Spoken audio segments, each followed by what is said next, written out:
Okay, so this is the trap I'm now using, and I have a few of these. I have two other ones. I'm gonna build two more, so I'll have a total of 5. This is the one I used to use. That one didn't catch a single thing. You can see that I modified it with the screws right there. It's on a bigger piece of wood, so they can't run away with the trap and everything. It didn't catch them.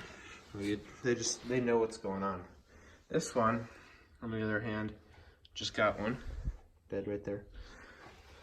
And on the back, I got some chicken wire so they can like see what's in there. Used chicken food. Some of it kind of fell out right here because I just moved the trap. And then inside, I have a Conibear. I don't know what size. I think it's the smallest one they make. And you can see how I bent the wires.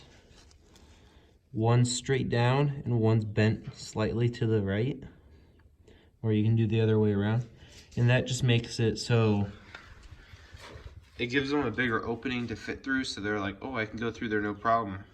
And then they just barely touch it and it snaps closed and it kills them like instantly. When this one was set off with the rat in it this morning, it wasn't even moved. Like the handle right here was still there. It was just extended like how it is. So I think everybody should use this way for the rats. I have dogs. I'm not too worried about them getting into it for chicken food, but if I was going to use peanut butter or something like that, I would move this notch that's right here back way farther so that the trap's farther back in there, and for them to actually get stuck in the trap or get their nose stuck in it, they would have to stick their whole head in there or somehow dump the trap out and then step or put their nose in it. And I just don't see that happening.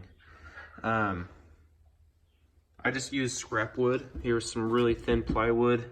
Here's some extra pine from building a barn door that I built, and I just nailed it up real quick. Use a jigsaw, cut these out.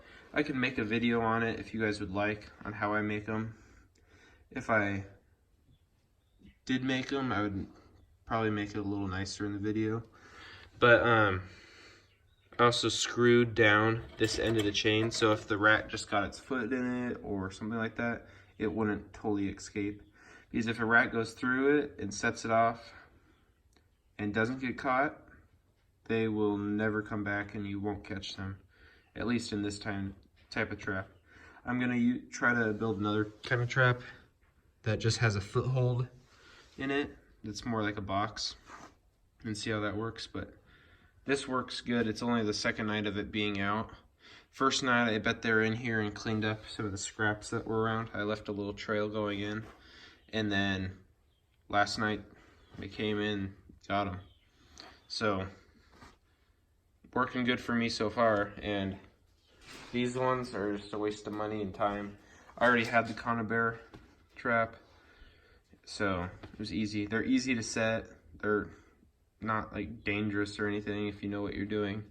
So I would suggest that everybody uses this as a method to catch them, because they're so smart and you can't seem to figure out the best way to catch them. And it's not like it looks really bad or anything, or that some kid's just gonna come and step on it or something. It doesn't look like that does it. That kind of trap, it just, you know what it is. I don't know. That looks better to me. Takes up a little bit more room, but you can put them more places. So like and subscribe. That helps me out a lot. And leave any comments if you have any suggestions or anything. Just leave them down below. Thank you for watching. Bye.